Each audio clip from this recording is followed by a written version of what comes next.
Okay, welcome to my first attempt at trying to do some review materials for my website. So this is the first short free response question. It's on page 227 in your activity book. So I'm just going to show it up here on the screen, and I'm going to get rid of it so that I can draw the answers. But make sure that you are checking this.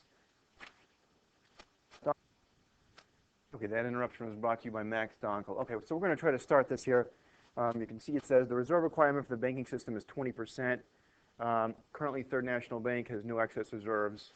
Then Bayros, I guess is how you pronounce it, deposits $100 in their checking account at Third National Bank. All right. So, let's explain without using a mathematical formula why Bayros' deposit can lead to an increase in the money supply that is greater than 100. Without using a formula, basically because that $100, or at least a portion of it, so you've got required reserves, excess reserves. This forms a loan, okay, which is going to add, loan adds more to the money supply,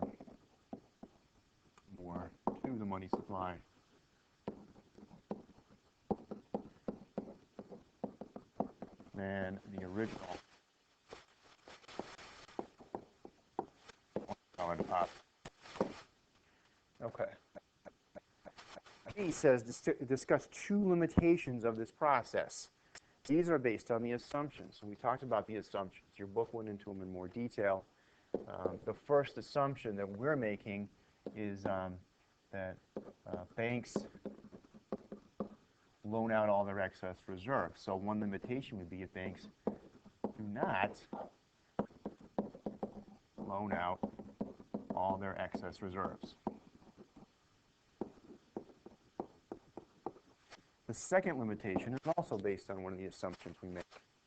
And that limitation is that, well, people always put money back into the banking system. So any kind of loan that's borrowed and spent ends up going back into some banking account. So what people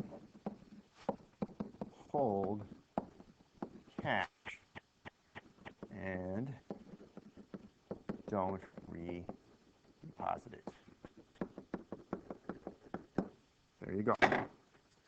And that's it for this first one.